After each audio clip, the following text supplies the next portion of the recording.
अदाब साहब, जो एस दौलत की बुक आई है उसमें फारूक के खिलाफ उसने लिखा है कि पहले उसने सपोर्ट किया बट इंटरनली उसने इसको भी सपोर्ट किया 370 क्या लगता है आपको? देखिए, दलित साहब बहुत बड़ी शख्सियत है और इस स्ट्रक्चर का आदमी कभी झूठ नहीं बोल सकता है। और बार बार उन्होंने नेशनल कॉन्फ्रेंस की सपोर्ट की। जब भी नेशनल कॉन्फ्रेंस ने पाकिस्तान के साथ बातचीत करने की वकालत की तो दलित साहब ही वो थे जिन्होंने इनका सपोर्ट किया। आज उन्होंने किताब में एक खुलासा जो किया है, सच्चाई बयान कर दी है कि जब 370 खत्म हुआ तो नेशनल कॉन्फ्रेंस को इसकी पूरी इन्फॉर्मेशन थी और वो सपोर्ट भी कर रही थी। और हम इस बात को अच्छी तरीके से मानते भी और समझते भी है और ये सच्चाई है।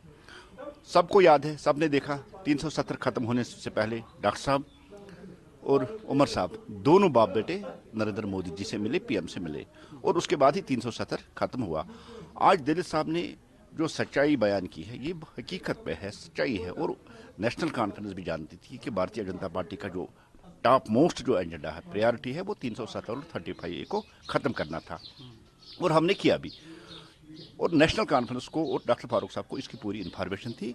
लेकिन अब जम्मू कश्मीर के लोगों को झूठ कहना, वोट बैंक के लिए जम्मू कश्मीर के लोगों को कहना कि 370 वापस लाएंगे, 370 हमें कोई इन्फॉर्मेशन नहीं, जबकि हकीकत यह है 370 खत्म होने से पहले डॉक्टर फारूक साहब को भी, उमर साहब को भी इस बात की इन्फॉर्मेशन थी, पता था 370 कब खत्म होगा और टाइम भी इनको पता था। इस बात से हम मुतफिक है। एस दौलत साहब ने जो अपनी किताब में लिखा है वो सच्चाई है, हकीकत है।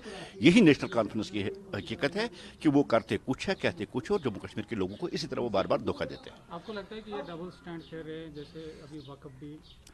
देखिए, नेशनल कॉन्फ्रेंस की आइडियालॉजी रही कि वो हमेशा डेवलप पॉलिसी खेलते हैं। आज एक साइड में वो चुप करके बैठे और दूसरी साइड में वक्फ उन्होंने सुप्रीम कोर्ट में इसको ले लिया है। और जब आप देखेंगे अब जिस तरह से वो गारंटियां जो उन्होंने दिया, जिन्होंने कमिटमेंट की, उन कमिटमेंट से लोगों का अटेंशन डाइवर्ट करने के लिए, जिस तरह से हम कहें कि एक कंफ्यूजन क्रिएट करने के लिए उमर साहब भी बार बार स्टेटहुड का राग अलाप रहे, जबकि ये हकीकत है कि स्टेटहुड वापस आ जाएगा। और पीएम साहब भी और एचएम साहब ने भी इस बात की कमिटमेंट की और उन्होंने कहा है, ऑन द फ्लोर कहा है।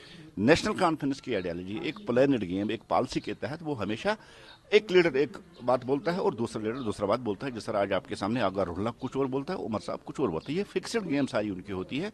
असल में 370 पे जो नेशनल कॉन्फ्रेंस का स्टैंड था वो स्टैंड भारतीय जनता पार्टी वाला स्टैंड ही, उसको सपोर्ट करना था और उसमें उन्होंने मदद भी की।